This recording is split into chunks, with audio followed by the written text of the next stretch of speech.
Hey, Matt, the Health Home Inspector here, coming at you live from our studio up in Hartford, Wisconsin. Thanks for tuning in today, you guys. We got a lot of great stuff coming up for you to help you better maintain and take care of your home. And today, be safer on the holiday weekend.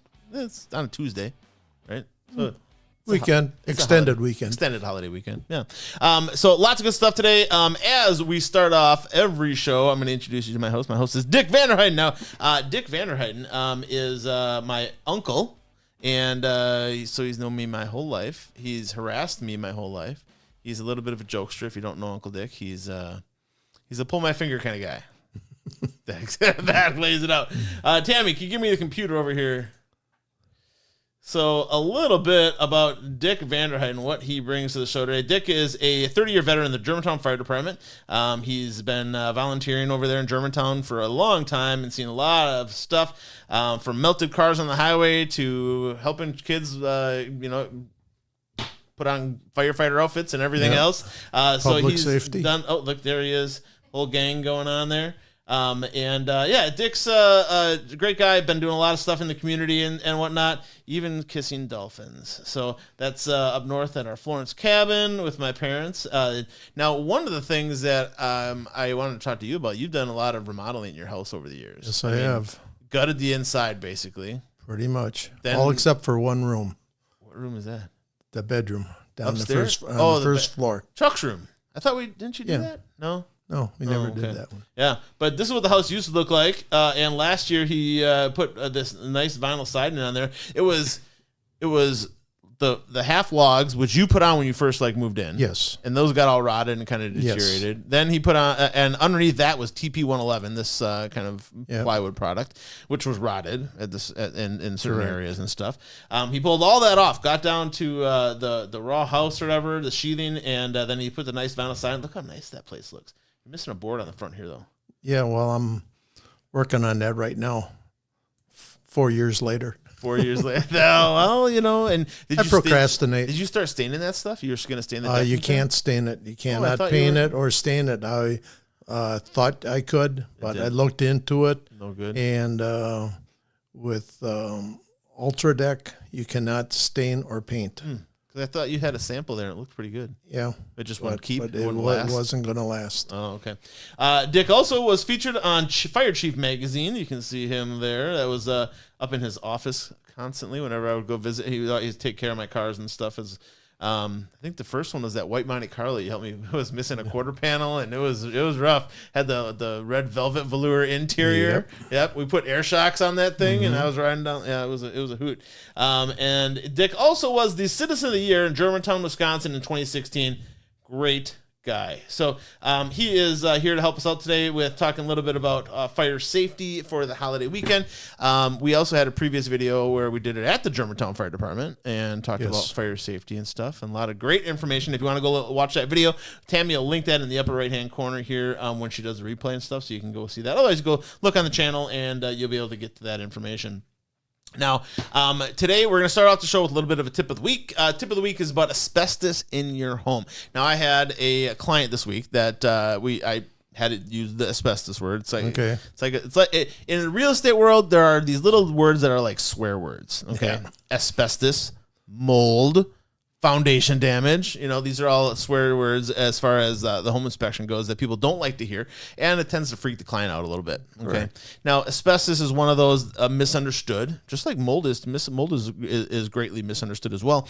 But asbestos is misunderstood in that all these commercials are on TV about mesothelioma and guys getting lung cancer and all this kind of stuff. Right. They're not talking about your average person. Those lawyers are not trying to procure business from your average American. They're talking to the guys that were working in the Navy shop and working in the construction industry, and they were working with this asbestos stuff day in and day out. Correct. And they were breathing in this dust, and that constant exposure to breathing in this dust led to mesothelioma or lung cancer and stuff. Correct. Your average person that has asbestos in their home, if your home was built prior to 1976, you probably have asbestos in your home. Today, we still use asbestos in some areas for fire protection and things like that, but it's very much more regulated. Yes, it is very much so. Yeah. But asbestos generally not harmful to you as long as you don't breathe in the dust. So as long as you have insulation up in the attic and you don't crawl around through the insulation and make it all this dust, you're not going to really be at risk. If you start, cleaning it out and you don't have a respirator on, you're putting yourself at risk. Granted, if it's a short-term exposure, generally your risk level is lower, but still, the way to go with this stuff is if you are not going to be able to keep it damp or wet and keep the dust down, and you're not going to wear a respirator, I'd hire a professional to take care of it. If you have asbestos flooring, which is usually indicated by a 9-inch by 9-inch tile, lots of times you'll see them in the basements and stuff, and they can be pretty creative, and the nice thing about asbestos is it lasted forever. The stuff in our firehouse in Germantown, which was Station 1, and that the tile floor in there was asbestos. Yeah, we ended up moving out of that station and went to Station 2 and that, and now DPW is using it for storage. Oh, well. Yeah, at least that was a good building. It still looks good when I drove by it the other day. But the asbestos flooring and stuff, if you want to take it up, just wet down the area with a garden hose or something to keep it damp so the dust doesn't come up. Wear a respirator and something like that. But asbestos really is only harmful when you breathe in that dust. You could chop it up and you could eat it with your Cheerios. And it's not going to hurt you, okay? You could lick it, not going to hurt you. It's when you breathe in that dust that those particles get stuck in your lung tissue and can metastasize into cancer. So asbestos, not as bad as you might think. So don't think of it as a freak out word if you hear it at a home inspection or anything like that. Just understand that asbestos, if you do want to have it taken care of by professionals, it is expensive because as a professional, they have been very regulated through the government over the years, and they have special disposals fees and costs, even though whether you throw it in your garbage can, which in the state of Wisconsin is perfectly legal for you to do, okay, or they take it to the dump, they get charged probably 50 times more than you do for the same amount of material. And it's just because of the regulations and things like that. But I think these home improvement shows might overplay that a little bit. Yeah, they come across a little bit of it and they freak out and make it look like the whole house has to be tented and all this stuff. And it's really not that big of a deal. But with the asbestos, the main place you're going to find it in homes today is going to be in the flooring. You can also find it in adhesives, attic insulation. So a zonalite type of insulation that would have been mined over in Montana. It has been known to have about 30 to 50%, somewhere in there, of that material contains asbestos. Not all of it does. The state of Wisconsin basically said if you have vermiculite type of insulation, they just said all of it we're going to consider asbestos based, even though not all of it is. And then the other place that you'll see it that we see it commonly as a home inspector is in roofing. So the asbestos roofing tiles, they look like kind of diamond shape. And they're hard, they're like almost like a floor tile. But the cool thing is they usually are in great shape. It's when they get broken or damaged from somebody walking on them and things like that become an issue. Asbestos, even in siding, asbestos siding, most of that's all been taken off or covered up these days. But asbestos siding lasts forever, and it's fire retardant. It lasts forever. It is so durable. It was a great material, other than the whole cancer thing. Yeah, no hail damage with it. Yeah, hard as a rock. Yeah, hard as a rock. It'll take a beat and keep on going. Hey, Pete, how you doing, man? Now, as far as asbestos goes, if you do have any questions about it, we do have a video about asbestos, and you can go out and watch that. Tammy will link that up in the corner for you.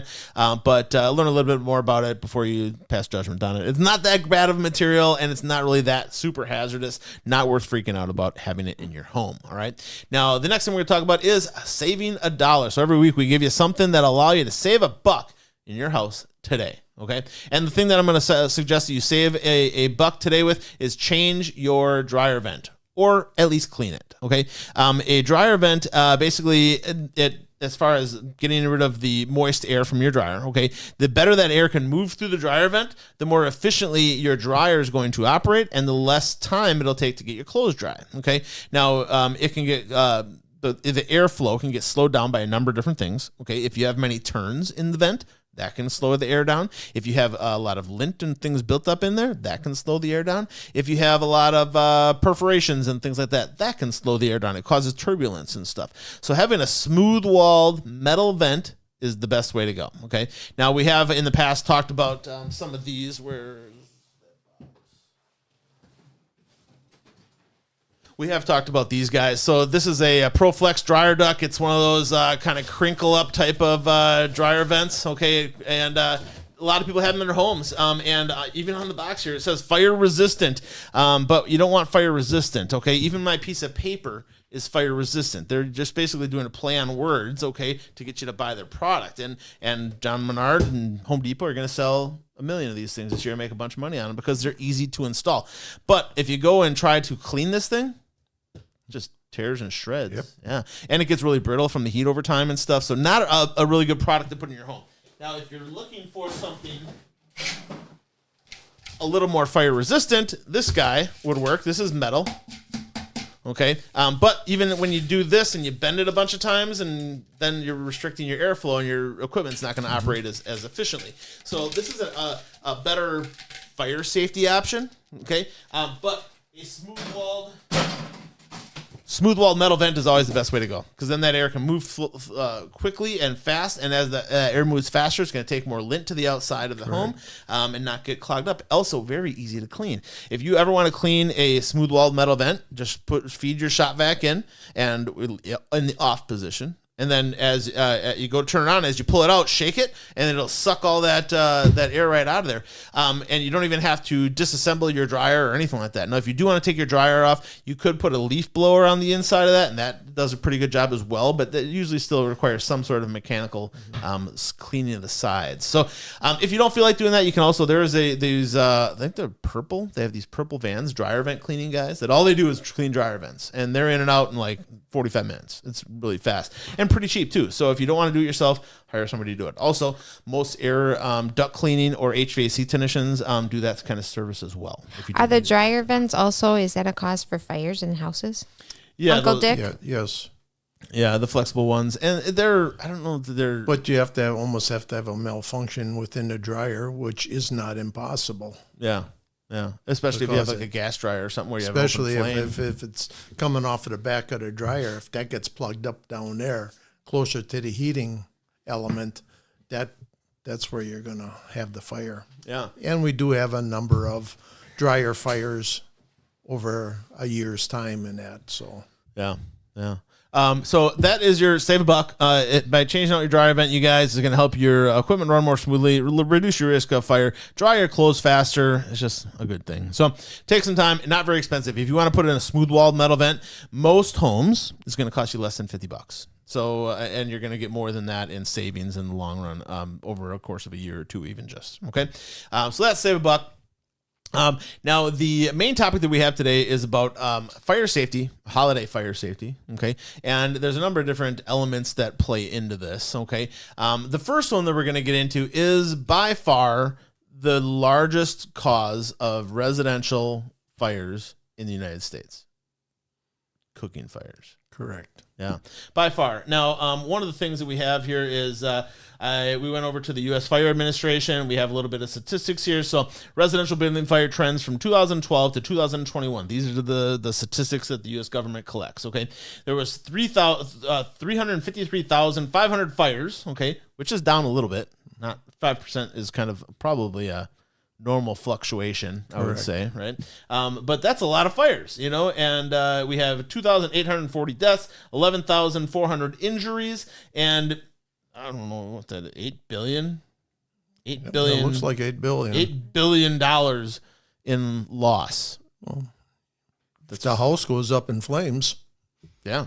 Yeah. Today's houses and that, you know, you're looking anywhere from $500,000 to $1 million on up. Yeah, and even just smoke damage, you know, can be catastrophic to most homes. So, yeah, definitely some things to be concerned about as far as the statistics here. Some of these things have been trending down, but you can see that they go up and they go down. It's all relative. However, I would say, and you can tell me if you agree on this, Uncle Dick, is over the last 20 years, the United States has gotten a lot more aggressive with fire safety and understanding how to be safe Yes. in the event of a fire. Yes. And it's paid off. I think when you look back 20 years ago to 2000 or 1990s, the fire numbers were out of whack. Like they were crazy, And today, it's a lot better. It's still not great. No.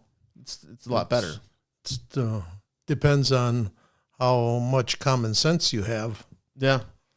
Yeah. And proper planning and things as well. So making sure that you have smoke and carbon monoxide detectors, making sure that they're tested regularly, have a safety plan with your family, right? And like we talked in that other video, decluttering your house so that you, in the event of a fire, the firefighters not only can get in and help you, but also that you can get out in a readily accessible fashion. Years ago now, we used the term EDITH, exit drills in the home.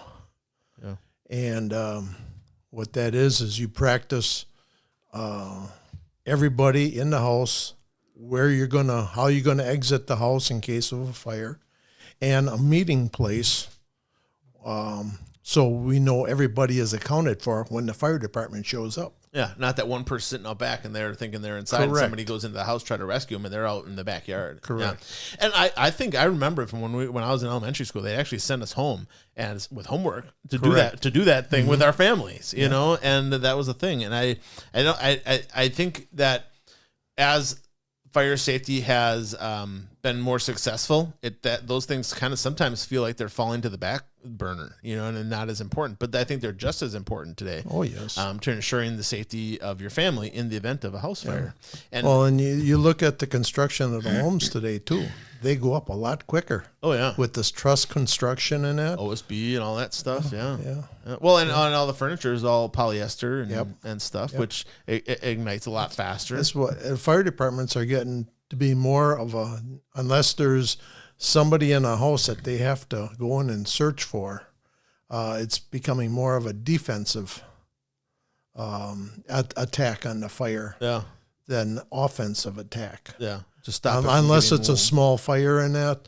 But if something is really rolling, we'll go defensive right away in that. Stop it from getting worse. Try to blitz it. And try to knock it down as fast as we can. Then we'll send somebody in. Yeah. Get fire under control a little bit more. Correct. First. Yeah. Well, because you don't want to endanger the fire workers either, right? No, firefighters. Yeah. Well, and that's the whole thing is about, we don't want any loss of life. We don't want any major injuries. And everybody needs to be safe in doing so. So, yeah, as far as the fires that you see, the statistics that are out there, about 50% of the fires that you guys answer calls to at the Germantown Fire Department or at other fire departments, about 50% of them are a result of unattended or poorly attended cooking fires. Yep. Accurate? Yeah. We've had a number of cooking fires that caused little damage to major damage in that. Yeah. It depends on how you react to that fire. If it's growing fast, if it's tall flames, get out. Just get out. Don't even try. This isn't going to do anything. That isn't going to do it. Yeah. But if it's just a grease fire on your stove, if you got a lid, cover it up. Use an extinguisher on it. Yep. But if it's growing, just get out and call 911. Make sure everything that's living is safe. Correct. Yep. So cooking fires can get out of control pretty quick. As far as cooking fires go, a lot of them happen at the grill or at the stove. Okay. This is just one that we've used before where the grill got out of control. You don't want to have it near your house. Yeah, we've had a few fires like that. Yeah. Turkey fires, frying turkey fires. Yeah.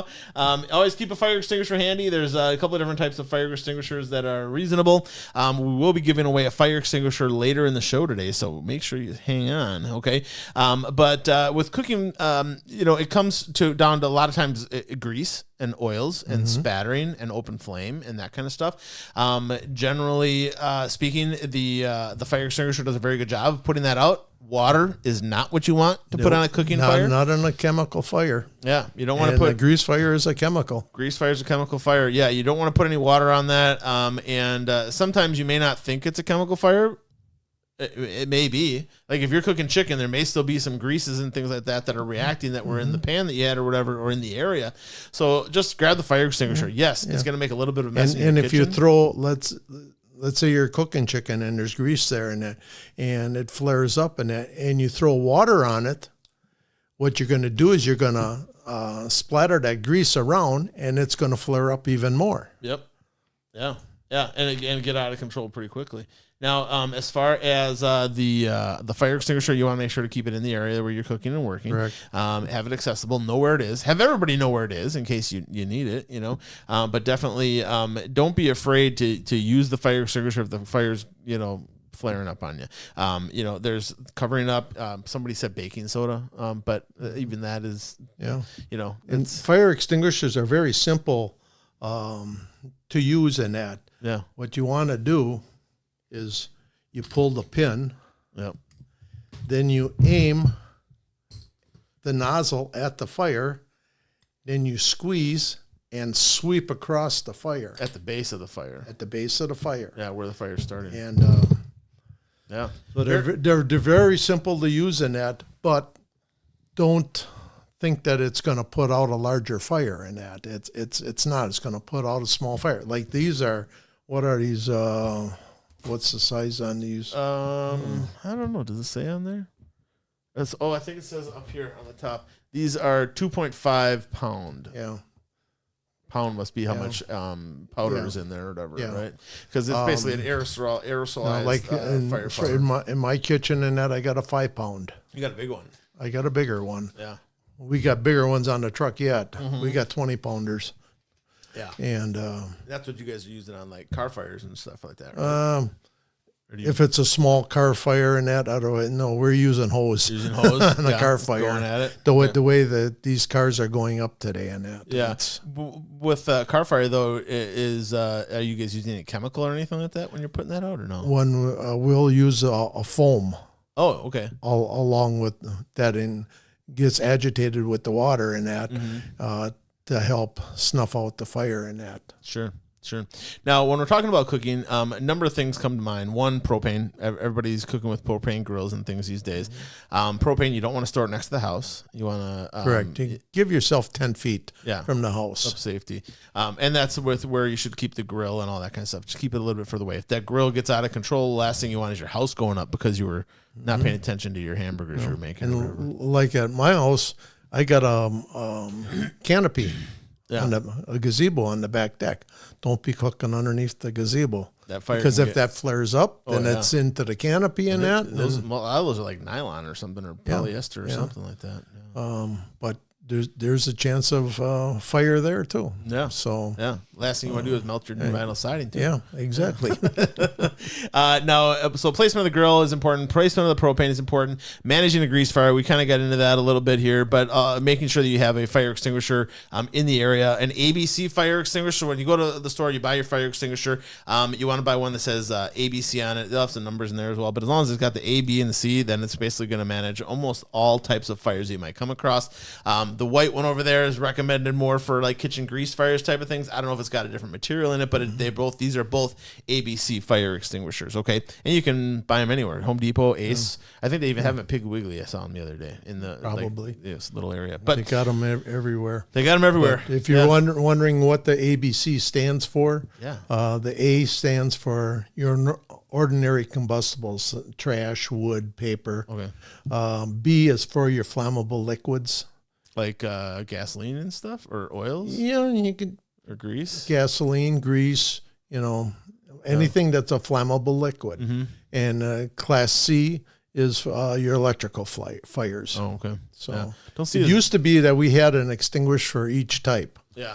And they've gotten away from that, and so now we just have one extinguisher. Yeah. And they, generally they do a very good job, but the only thing is that it is limited to the size of the very extinguisher. limited. So if the fire is getting too big, this isn't going to do anything for you. So you gotta just get out of the area, make sure you're safe. If the fire is small, and you've caught it in time, then a fire extinguisher can really be a great resource. It can save you from millions of dollars in property damage and personal injury and stuff like that. So definitely make sure you're being safe when you're cooking over the holiday weekend.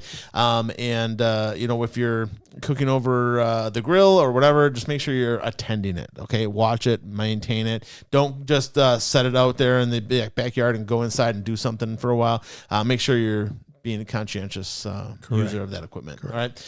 All right. Next thing is campfire pit safety, which when people get together for holiday weekends and things like that, there's a lot of campfires and things like that, kids running around, that kind of stuff. And campfires can be a great place to bond around and things like that, but they can also be a place of danger. So, yes. What are some things we need to do around campfires with respect to kids and family and that kind of stuff? Keep a safe distance around. Hopefully you're going to be working out of a fire pit. Keep a safe distance, like if you're sitting there in the evening or with chairs and that around it, keep yourself 10 feet away from there and that. You get little embers floating off and that, they can land on you and that when you're not thinking about it. Yeah, and they make some of those fire pits that have the grates around them to help keep some of those embers in, which isn't a bad thing. I would say probably don't have blankets around the campfire. Correct. Because you get a little ember on that. Those polyester blankets go up in no time. Also when it comes to the fire safety, you want to make sure you're managing the children. Fire can be intriguing to young people, and the last thing you want to do is keep them away. Now I got two sons, love them both, but they're both little pyros, and they would splash some lighter fluid on there, do whatever the bigger the fire the better in their mind, but that can be very dangerous. So you got to make sure you're managing them and making sure that they're being safe. When I was a kid, Johnny, my brother, he took a bowl of it was like that red fuel that you use for your stoves. It wasn't kerosene. What was it? Camp fuel? Something like that. But the fire was dying. Coleman fuel. Yeah. He took a little bit of that, splashed it on the fire, and I was standing on the other side, splashed onto me or whatever, and burned the back of my legs. I mean, I still remember that, but we were real little back then. Yeah. Mom and Dad were busy. Dad was whittling some tinder or whatever, but we always went camping and stuff, so we were around that kind of stuff a lot. But you want to make sure manage your kids, make sure they're being safe. If you're going to cook over the fire, make sure you have the right utensils and equipment. I think Kenny burned his hand grabbing a pan that was on the open fire when you guys went camping. Hot mitts. Hot mitts really help a lot. And making sure that you have extendable equipment and things like that so you can keep a safe distance. You don't have to reach into the fire to grab things. Also, having fire tongs for moving logs around, grabbing the logs and stuff, not a good idea. So you want to avoid that. And we always want to make sure we prevent today with this all the smoke and stuff going on from the wildfires. It's bad today. Yeah, bad today. We got to make sure we're preventing wildfires, folks. And as far as the wildfire prevention, we thought I had, here we go, a little campfire safety promo here from the state of Wisconsin, I believe it was. But when you're putting your campfire out, make sure you put it out completely. First, you pour water on it, then you stir it around, make sure there's no glowing embers, and then you're going to feel if there's any heat there at all. And that makes sure that fire is out completely before you go and go off to the fireworks for the night or do whatever. Just remember that fire is down underneath too, and that, so make sure you give it plenty of water. And also too, when you're having these campfires and that, winds over 10, 12 miles an hour, it's not so good to have a fire, especially if you're out in a wooded area and that. That's how these campfires, these forest fires start. Yeah. There was one, where was that one? Was it Menominee Falls last year? There was a big wildfire that that was along the railroad tracks, or was that 2 years ago? It might have been 2 years maybe ago. Maybe it was last year. That was a pretty big wildfire, though, too. Yeah. And luckily, it got under control pretty quickly because so many people came to help. But, correct. But when the winds start picking up and you get all that heat, and then you get the wind, and then the fire is pulling in the oxygen. Yeah. Goes crazy quick. To help feed the fire and that, and then it starts swirling. If you ever heard of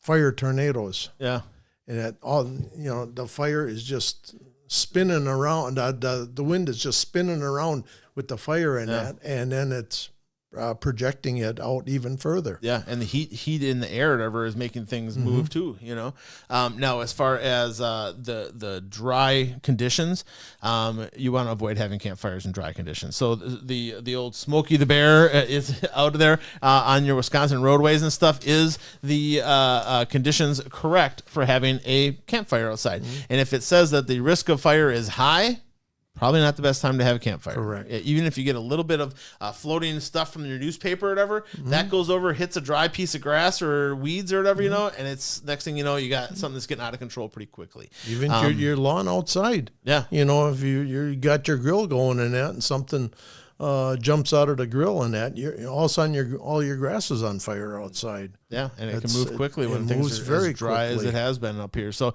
be very careful. Usually with a fire safety level of intermediate or low is usually acceptable to have a contained fire, but you still got to keep an eye on it. Even if the fire safety risk is low, according to Smokey the Bear, as you're driving down the highway, you still need to watch the fire, make sure that you keep it under control, have water readily available to put out any embers that might get out of the fire pit, but make sure you're being safe, okay? Now, as far as starting your fire, a lot of people, they use newspaper and things like that. I wouldn't recommend that. The newspaper, when it starts to ember, it goes up and it floats around and stuff like that. Yeah. You can. There's a lot of like fire starters that you can purchase, and that works really well. Yes. You could use lighter fluid and things like that. That can get dangerous pretty quickly. Lighter fluid isn't super flammable. It is flammable, but it's not super flammable. Yeah. Not like gasoline. Yeah, you definitely don't want to use gasoline. You don't want to use diesel fuel. Sprinkling a little lighter fluid on it, if you need to, is okay. But having a little fire starter stick or something like that is usually the best way to go.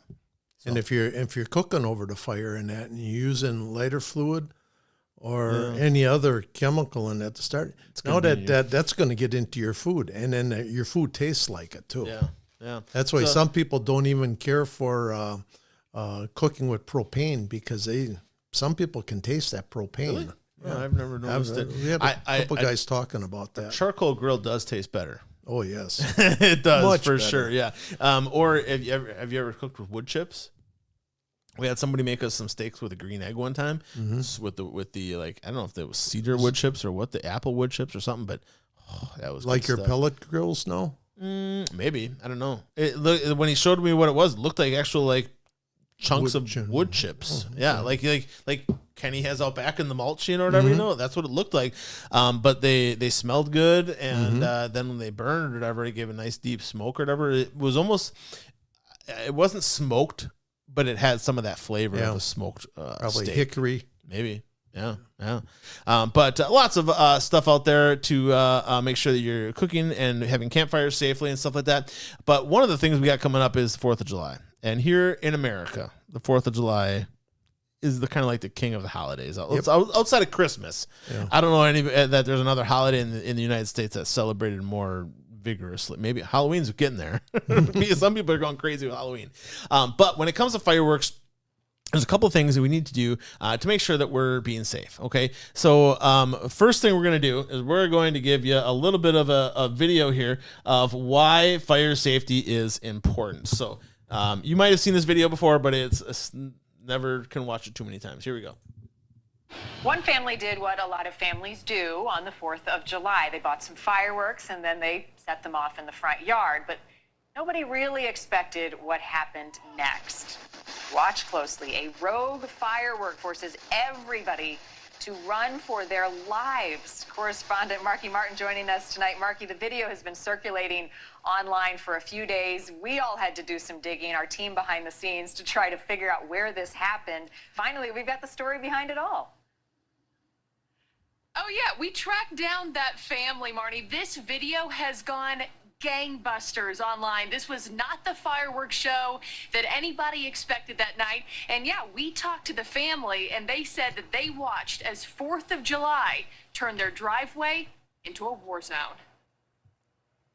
All of our, closest friends get together. We barbecue, the kids swim. And then in the evening, we light off fireworks. Fireworks that turned into something you have to see to believe. A chain reaction, sending a driveway up in smoke on the 4th of July. One of the other adults. Now, that is crazy to look at. Yep. And the people that had their kids sitting around the fireworks, the whole thing went. I was amazed that the minivan didn't go up in flames. Plus, the box of fireworks was right back by the gas tank. All it took was one spark from one of those other fireworks they were setting off, went into the box, and all hell breaks loose. Right now, thankfully, nobody was injured. There was no major property damage, and they got lucky. They're really lucky. But it could have gone bad. They probably had to do their wash, though. I would have had to do my wash. Oh, man, I'd have had a brown streak running for days. But ultimately, fireworks can be very, very dangerous, okay? And we need to make sure we're taking special precautions, all right? Now, you can go and you can purchase fireworks in a lot of different places around Wisconsin, okay? Whether it be a roadside, container that somebody's filled up with fireworks they're selling, or under a tent or something like that. But they're not going to be there making sure you're safe. It's ultimately going to be up to you to make sure you, your family, your guests, and everybody are safe in doing so. And you should also know your local ordinances on fireworks. Yeah. Some places don't even let you have sparklers at all. Yeah. And when you go into the fireworks store and they make you sign a waiver saying that you're only going to light off fireworks in this field at this time, if you're not going to do that, you got to know it. You need to look up your municipal ordinances and find out what's allowed, what's not allowed. It's something that every place is a little bit different, how they react to fireworks. Most municipalities aren't going to get upset about sparklers. But if you're lighting off M80s and you're lighting off these great big boomers and all this other, I'm like, somebody might complain and get upset, and you could be held liable. Not only if there's any damages, but also if you're violating these ordinances. There could be fines and things. And especially with the dry conditions that we have this year, and that little bit of rain that we got yesterday, and that isn't going to stop anything. That's not going to stop anything. Yeah, you get a bottle rocket or one of those Roman candle or something going off into some dry grass. Guess who's responsible? Guess who's in the woods? Yeah. Yeah. Guess who's responsible? Guess who's going to go down for that? And definitely not something to mess around with. I understand wanting to celebrate our country, and that is been a favorite pastime of mine. I like to engage in 4th of July as much as the next person, but we got to do so safely. So purchasing your fireworks, know your local. There are codes. so many different communities with firework displays. Why would I waste my money when I can go and watch something for free? A lot better than what you can buy. And a lot better than what I can get. Yeah, and everybody's going to be safe and all that kind of stuff. And if you're going to do it in a safe fashion, and that. Do not have the kids around by you. I had a good friend years ago in that he took a M80 and lit it. His kid was right next to him.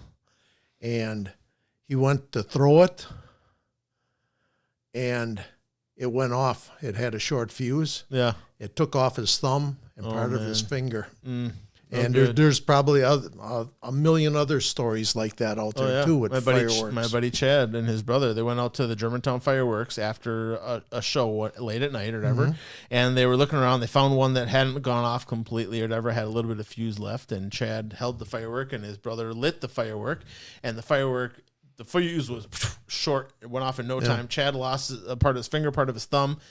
Couldn't pick, still to this day, I don't know if he can pick up a quarter with that hand at all. But ultimately, very, very dangerous. Fireworks can be, you want to make sure that you're being safe, that you're keeping the kids away from the fireworks.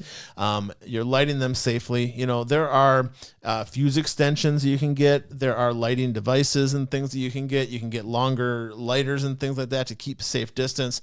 Don't get into the big, huge fireworks. That can get you in a lot of trouble, and the bigger the firework, the greater the risk of damage and danger and injury. Remember, fireworks is basically dynamite. Yeah, it's an explosive. It's an explosive. Gunpowder and dynamite. And it can do a lot of damage. Yeah. Now, if you do go and buy fireworks, you always want to make sure to store them in a clean, dry environment. Also, if you have a metal cabinet or a fire cabinet, that'd be the place to store them. If you were to not light all of them off and you store them someplace, if there's a house fire, guess what else is going off? Yep. So you want to make sure that anything you don't use, probably just dispose of and get rid of it. But storing fireworks, make sure it's clean and dry. Metal cabinet is preferred. Now, as far as disposing of used fireworks, as Tammy will attest to, we have up north or whatever, we thought all the firework had gone off. And so I was like, we got a fire pit, just throw it in the fire pit. Next thing you know, boom. Yeah, one of the things had not gone off. Miss Tammy needed to do some laundry that night. And Matt got in trouble. But won't do that anymore. Best thing to do is have a bucket of water, put them all in the bucket of water, whatever, and then pull them out, let them, dry, and throw them into the garbage can. Even the sparklers in it, those wire rods. Those get hot. They get hot, and you think that it's all finished sparkling in that, but there might be just that little bit down on the end that's going to relight, and it can relight if you throw it in the grass or in the garbage can. Yeah, you throw it in the garbage can. We always had a coffee can filled with water in that. When the kids lit off a sparkler, when it was out, you went and put it in the coffee can. Then you got another one. Hey, speaking of coffee cans, when we were kids, Uncle Dan took me out they were by his house. We were doing fireworks. He put one of those little M80s under a coffee can, shredded the coffee can. Yeah. How irresponsible was Uncle Dan back in the day? Hope you're watching, Uncle Dan. But love you, Uncle Dan. Just kidding. The municipal fireworks, by the way, they will be posted when they are going to light them off and stuff like that. So just make sure you get out there, gather, maintain a safe distance. Don't try to violate those barriers. Those barriers are there to protect you and your family. Correct.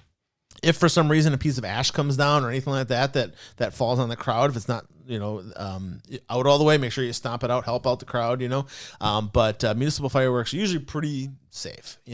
Under certain conditions they won't light them off. If it's raining out or anything like that, obviously. But if it's too dry and it's not safe to do so, they may postpone the fireworks. We've done it in some dry conditions. Yeah. I don't think there's going to be a huge problem this year. Yeah. Like in Germantown, we behind Kennedy Middle School, they light them off, and we got a pretty large area there. And the fire department standing by. Yeah. I'll be out there. Yeah, the fire department's always there. Yeah. We're always there in that. So and that's every municipality, I think. I mean, even up in Florence, when they do them out over the lake. They actually broadcast them over the top of the lake or whatever, so that helps. But they also have the fire department there in case something gets kind of out of control, for sure. Yeah, ours in Germantown is going to be on the 4th. Menominee Falls, I know, is going to be on the 3rd. I'm going to that one. I don't know what to do. Menominee Falls there. Let's put it off behind the high school there. Yeah. That big grassy area. I don't know what Hartford has here. Hartford's the 4th. The 4th? 4th of July. Yep, they're doing it on the 4th. They do the fireworks here over kind of by the football field. Okay. In Hartford there. So, but you can look it up in your municipality, find out where they're doing them, whatever, and go check them out. They're going to be a lot better than anything you can buy, and they're getting much more expensive.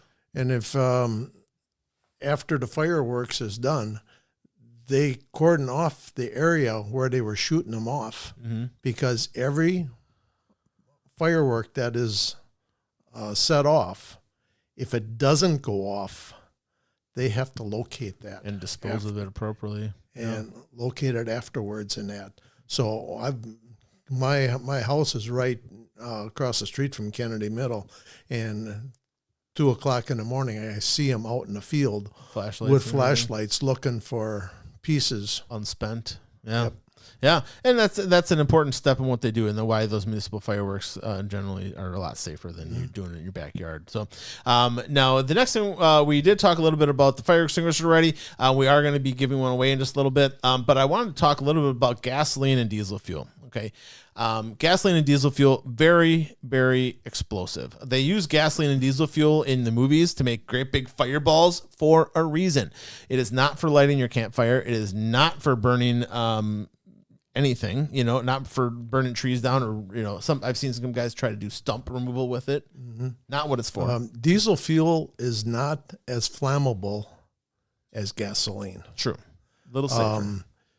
You can take and throw a match on some diesel fuel in that, and it's not going to go poof. No, and not like gas. It's just going to start on fire and then give off a lot of black smoke in that. Yep. Whereas if you put some gasoline on the ground, Those vapors are very now flammable. the vapors are very flammable. The gas really doesn't burn, but it's all the vapors that are burning. Yeah. So Yeah, I saw a guy on the tube. He had a little kind of canning jar of gasoline and a canning jar of diesel fuel, and he lit them, and they both just kind of smoldered. But the gasoline, it had a poof in it because the vapors when he took the cover off. But gasoline can be very flammable. You've seen people blow stuff up with it and really injure themselves and in some cases cause death. But gasoline is not something to play around with. Keep it in your car, keep it in your boat, in the engine. That's it. If you're storing gas at home, if you have a shed outside, that's the best place to keep it. Keep it in your garage. It increases your fire risk of your home. So keeping it out in the shed and stuff like that is just a better place to keep that gasoline. just make sure that your gas can is always covered. You always put the cap back on in that, because otherwise the vapors are escaping in that. And let's say it's below a outlet, and those vapors are escaping in that, and you go plug something into that outlet. There you go. Who knows what's going to happen? Yeah. And one of the things with the new gas cans is they have automatic sealing valves that don't try to bypass that. Don't try to just take it off and put a whatever cover on Correct. it. They have a basically a mechanism in them that it's going to seal automatically. That you have to push the button to let the fuel out, and those are really good. They make better kinds than others. We're going to review the favorite kind that I have. There's lots of different kinds out there, but I like the ones where they've got the yellow nozzle with the green button on them. Those tend to work the best for me, and we use them a lot up north for fueling the ATVs and boats and that kind of stuff. And up north, we store some gasoline because the gas station is a little further away and not easy to get our boat to and stuff like that, but you still got to make sure you're storing it safely and things. So gasoline important. And now the diesel fuel, the way it ignites in a car is through compression. But if you were to aerosolize it, then it becomes more flammable. So just as a puddle, though, not as flammable. Correct. So I wouldn't go pouring it on I wouldn't pour it onto your fire or anything like that. It's not going to explode like gasoline, but it's still not as safe as using, say, lighter fluid or some other type of device for lighting your campfire and stuff. Fair? Fair. Okay. Now the next one we're going to get into is our question giveaway of the week. We're giving away a fire extinguisher. It may not be this exact one, but we're going to ship it right to your house, okay, so that you can be a little bit safer and you can better maintain and take care of your home in the event of a fire emergency. Now, as far as the question goes, the rule of our giveaways is always if you've won a prize or gotten an answer correct or whatever and gotten a prize in the last month, you are not qualified to win tonight. However, if you have not won in the last month, it is the first person to put the correct answer as close to what I have written on the sheet, okay? So the words as close as to what I have written on the sheet will win the prize, and we'll ship that out to you, all right? And if you did not get your answer in during the live show, we will have the replay up. The live show will be available online as well as soon as the show is over, and you can go in and put it in there. First person to put it in the comments then would be the winner. So, and I am only giving away one because they're not cheap.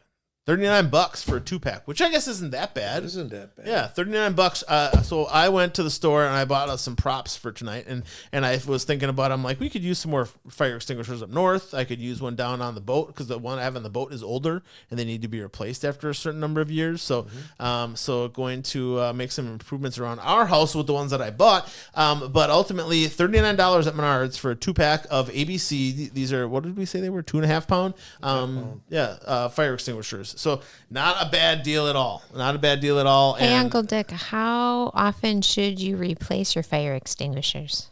I don't know if it's... I think that, in the industry, commercial stuff. Yeah, in the commercial line, here it says you have to have it tested and inspected every year. Yeah, they have a little tag on them. Like when I had the body shop, every year I had to have a company come in, inspect them. What they'll do is they'll check the gauge, make sure the gauge is. Then there's some numbers on the bottom here that will tell them the year. And after so many years, I think it's 10 years. 12 years is what this one 12 says. 12 years. Yeah, it says, so this is the Kidda double pack. And it says 12 years on the back is the lifespan. Okay. I thought it was 10 years, but I could be wrong on that. Yeah. Disposable unit that replacement. would, like ours in the body shop, and that would have to be hydro tested after a period of time, and that before they can be put back into service. You guys are working with some dangerous chemicals and things like that as well, with the paints and Correct. that kind of stuff, and acetones and whatnot. Mm-hmm. On the package here it says 12 years. I'm not sure if that's exactly what it is, but the big thing is the gauge. Yeah. If it's been used, throw it away. Yeah, this is because you don't want to use half of it, and then the next time you go to use it, and you're going to need all of it. Yeah. And you only have half of it. Now, I've heard some fire departments can refill these. Do you guys refill them at Germantown? We do not refill them. We used to refill our own extinguishers. We now have a company that does it. Okay. And by the refill, this is not a refillable fire extinguisher. No. The ones that are refillable are bigger. Are 5 pounds or greater. Yeah, they almost look like a scuba tank. They're that size, But these are a one-time use. Once you use it, toss it. Even if you didn't use it all, throw it away. In fact, we get companies donating their 5-pound extinguishers. We got a bunch of them in Germantown for fire extinguisher training. Oh, and when you guys are doing that, let us know. We'll come shoot a video. So I know we've talked about how to use it. We now have a new prop. You do? We actually, it uses water, but it's a prop that has sensors on it. So when you spray the water on it, it makes the fire go out. Oh, okay. And that to use extinguishers and using a pan of diesel fuel in that you're putting out, it gets expensive. Yeah. So instead they bought a very expensive prop. Let's spend more money, but hey, if it works. But if it works, it works, I guess. Yeah. The prop has been working. I know that they've had it out with a few companies and that, teaching them fire extinguisher training and that. Use them. Sure. And yeah, it's been working out. Yeah. Well, if you hear of them doing it again or whatever, let us know. Yeah. We'd come and just do some videotaping and throw a video out there about how to use your fire extinguisher. Sure. Not a bad video to have out there. Mm-hmm. Yeah. Definitely. As far as the fire extinguisher goes, very important. Now, the question that we need to answer is, what is the leading cause of residential fires in the United States? The answer was provided in the show today. Don't say it. Zip it, old man. The answer was given today. I'll repeat the question. What is the leading cause of residential fires in the United States? First person to put the correct answer, as I have it written on the sheet, will win. Cool? Cool. Yeah. And I'll mail you a fire extinguisher. Easy enough. With a bracket. 2.5 pound probably. We got 2 brackets. We have 2 brackets because we have 2 fire extinguishers. 2 fingers. But the one that I'll send out will have its own. Okay. Yeah. Okay. Yeah. Pretty cool. I'm not going to come and install it, though. That's up to you. But the next thing we have is the mystery box battle. Fun little thing. I know, Uncle Dick, you're new to the show, so you haven't done this before. No, but the mystery box battle, let's break this out. So for the mystery box battle, basically what we do is we have 2 items that are of similar origin. So we've had mystery box battles, one with PEX piping and one with copper piping. We've had one with hardwood floors and LVP. Okay, so they're in the same space competing, and we're going to argue for our topic that we have. So you're going to get one, I'm going to get the other one. I know you're going to make me look bad on this. I'm not going to make you look bad at all. Yeah, no. Right. Uh-huh. No. I know you. No, I wouldn't do that to you. But the topics in here are relative to today. And ultimately, you're going to pick one of these boxes. You're going to take that topic out, and you're going to think about it for a second, and then you're going to spend 1 minute arguing for this topic or against my topic. Does that make sense? Can I just stand up to you? No, doesn't work. Doesn't work? Doesn't work. So which one do you want? You can feel it? You want to feel it? No, you can feel it. You can shake it. I don't know if that's going to make a big difference. Some days it makes a big difference. I don't know if there's nothing shaking around. Here, do you want to shake that one? It feels more like your head.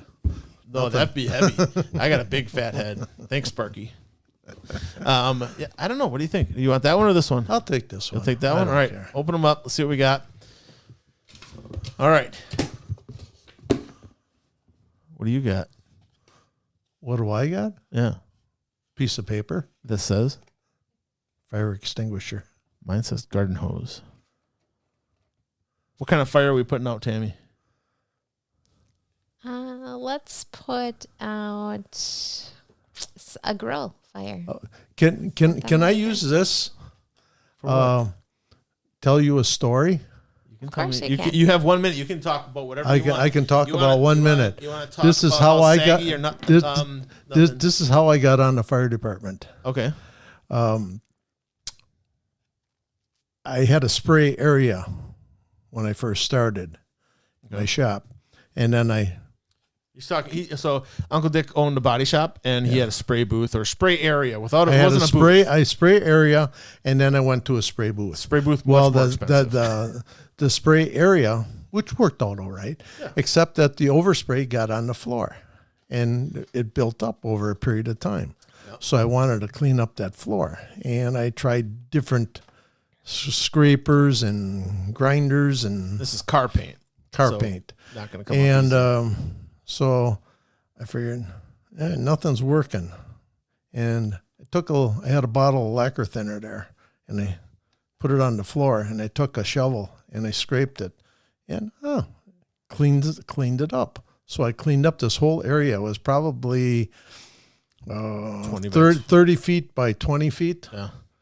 And That was. I remember it was the curtains. You had curtains. I around had a it. curtain across it. Yeah. And I had the overhead door open, the big 30-inch fan going on the spray booth. I had an explosion-proof fan going, a 30-inch. That was a 20-inch fan going. The Modine heater was going. Ooh. You know, Yeah. not. Modine's a gas heater, by the way. Open flame heater. Yep.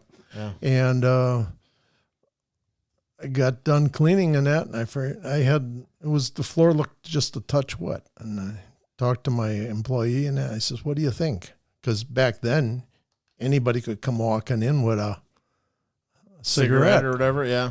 and I didn't want it to become a hazard. Yeah. So I says, "What do you think? We just throw a match down there and make sure that we're okay?" And we kind of hee-hawed around in that, and finally, okay. So I threw a match down. Yeah. Poof. Lose your eyebrows. It was instant black in the shop. Yeah.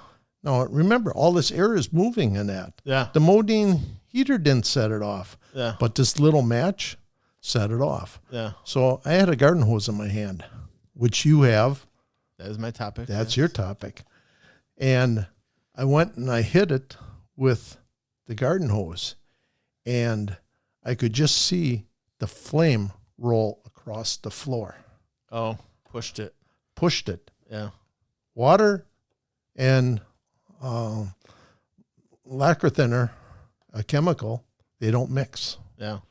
It just pushed it across the floor. Just like grease fire. Yeah, That's why you don't use just water. like a grease Yeah. fire in that. That's why you don't use water. Does that count for his minute? And Huge. and that's how I got on the fire department, because the fire you go. department showed up, and you want to join? You can start them. Now you can help put them out. There you go. 30 years later. 30 years later. Yeah. So your topic is fire extinguisher. Is that your convincing argument for fire extinguisher use? Yes. All right. I am going to say garden hose, even though I kind of agree with Uncle Dick. But the garden hose, I think, is good for like campfires and those types of things. But if you're dealing with a grill, like Tammy said, there's grease and oils, and all you're going to do is push that fire around, and you're going to make it worse. You could take and you push that grease around, you could splash it onto your house. Next thing you know, you got a house fire. But ultimately, I think for certain situations, a garden hose is very good. And if you have like a grass fire, if you have a campfire, if you have a brush fire that you need to keep under control, you're burning leaves, that kind of thing, garden Correct. hose is really the best way to go. Correct. But in those situations, a fire extinguisher isn't even realistic, because this isn't going to put out No. a brush fire. It's not going to even put out this. I would venture to say this would struggle to put out a campfire, right? Oh, no, that won't put out a campfire. No. Yeah. Because, like I say, the heat's underneath, and you're not going to get down to the bottom with that. No, even if you take out the fire on the top, it's still going to come back through the Correct. materials and stuff. Where if you get it nice and wet, now you're going to basically You soak that area down so you got 2 inches of water in it.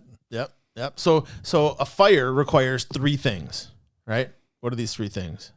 You need the fuel, oxygen, and the flame. Heat. Heat. Yeah. So if you have fuel, oxygen, and heat, if you can remove one of these things, the fire goes out. Yep. So you can remove the oxygen by covering the fire. So fire blankets. Most people don't have fire blankets, right? But the powder that they have in the smoke, or not the in the fire Extinguisher takes away the oxygen. Can take away the oxygen. It can, the carbon dioxide that's in here also can take away the oxygen. Okay, but it also is cool. So if you were to feel how the temperature of it coming out is going to be nice and cool, and we're trying to take away some of that heat as well. So we're attacking, 2 parts of that fire at the same time with a fire extinguisher. The fuel source, the grease, the wood, this is not going to get rid of that. All we're going to do is cover it to stop the oxygen and cool it down to reduce some of that heat. But garden hose has its place. A fire extinguisher has its place. If you're going to have a brush fire, campfire, whatever, make sure you know where the garden hose is, have it readily accessible, maybe even wheel it out so that you have it nearby. If you are doing a controlled burn around your house, you are to have a means of extinguishing that fire. Yeah. Ample means. Yeah. Because otherwise, your little garden hose is going to be replaced by a big hose from a fire truck. And that is going to make a lot of people unhappy. Correct. So we want to try to avoid that. All right. So that is our battle box for the day. And while both products are reasonable, it's definitely something that they both have their place. All right. Now, as far as the next thing we're going to get into is the top 5 things that you can do to make your house fire safe. We talked about a number of them when we were at the fire department, right? Correct. And so what we're going to do is just go back and forth. May have some overlap. But what would you say is the number one thing you should do to keep your house fire safe? Keep your house clean. That's the declutter you're talking about, right? Declutter it. If you have, during the winter, you got a space heater and that. Mm-hmm. Don't be throwing your clothes on it. No. That's space heater is just a bad idea in general. Yep. If your house is cold, your furnace is going to heat your house a lot better. Just turn the furnace up a little bit, you know. Or if you want one room warmer than the other, there's these things called dampers that you can open and close and force more warm air to one area than the other. You know, but there are enough space heater fires out there. It happens way too often. You hear about them every year. Another one. Whoa! I get a turn. You man. get a turn? Yeah. Why do you get a turn? That's this bounce back and forth thing. Oh, okay. Okay, so I get one too. So my thing is always attend your whatever you're cooking. Prevent cooking fires. So don't leave anything you're cooking unattended, and make sure you know where the fire extinguisher is when you're doing that. Don't go in and watch your soap operas while you're cooking. No, or walk on the treadmill.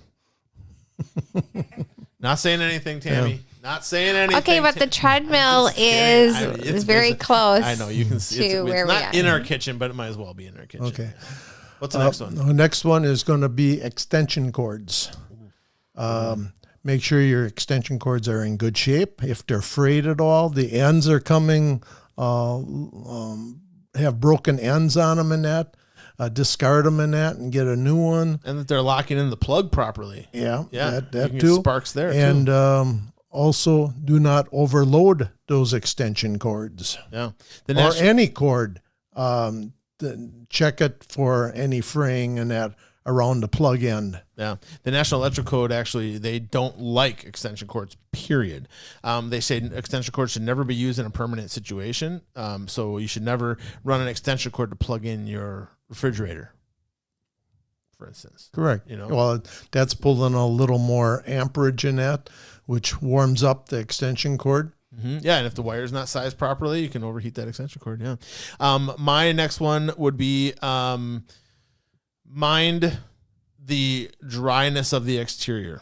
Prevent forest fires, prevent wildfires, and be mindful of the areas around you. So if you're going to, have a campfire or anything like that, not a bad idea to go out and wet the ground out a little bit where you're going to have your campfire, so that those embers that come off aren't going to ignite a grass fire or something like that. Correct. Yeah. I'm going to go back to the extension cords again. Okay. Do not run them underneath your carpeting. Ooh, that's a good idea. Yeah. Yeah, we had a thing at Christmas time when we talked about those. Yeah, people would run underneath carpet because they want to hide them. They don't want to have them visible. But if you do need to go underneath something, there are chases that you can use and things like that are much more appropriate. Definitely keeping an extension cord visible so you can see if it's starting to have a problem is a good idea. Yeah, I think that was 5. Tammy, was that 5? Were you keeping track over there? Yes. Do you have any others that you want to get off your chest? No, I'm good. I think we do those things. You do those things, folks. You're going to make your house safer. That's the bottom line. All right. Now, as far as the next thing we're going to get into is going to be our tip of the week. Tip of the week is store firewood away from your house. Storing firewood away from your house, not only for the fire reasons, okay, but the firewood, when you have a pile of firewood, you're going to have a lot of bugs and things like that, which are going to be more apt to coming into your home if you have the firewood stacked up in your garage, if you have the firewood stacked up along the side of your house.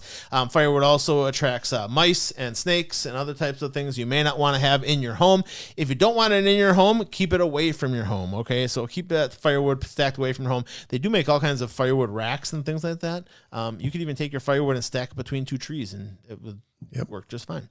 Keep the firewood moved away from your home. Don't store it in your house. Don't store it in your garage. Away from your home, all right? I think that we are leaving people with a little bit of safer situation. I think so. For this holiday weekend. Thanks for tuning in, you guys. Really appreciate you. Next week, we are off for the 4th of July. Tammy and I are going to be up north, fishing, having fun, maybe making some videos for our Up North series we're talking about. Have a great 4th of July, everybody. Go America. Hoot, hoot. Have fun. Be safe, okay? And mind your fire safety when you're enjoying your holiday weekend. All right, you guys? This is Matt, the Health and Home Inspector, and Dick Vanderheiden from the Germantown Fire Department. Thanks for coming on the show today, Uncle Dick. Not a problem. Appreciate you, buddy. Yeah. Everybody be safe. Everybody be safe out there. We will see you guys. The next Tuesday is going to be after the 4th of July. We'll see you back. We got a great topic. Hopefully, we're going to have the Smith team in here. We're going to be finishing up that talk about the seller's process of selling your home. But thanks again for tuning in, you guys. Really appreciate you. Check out our videos. We are at 290 subscribers now. We're 10 away from 300 people. Can you get me there? Okay, let's get to 300 people. All right. Thanks much. We'll talk to you guys next time. Remember, the better you take care of your house, the better it's going to take care of you. Have a good one.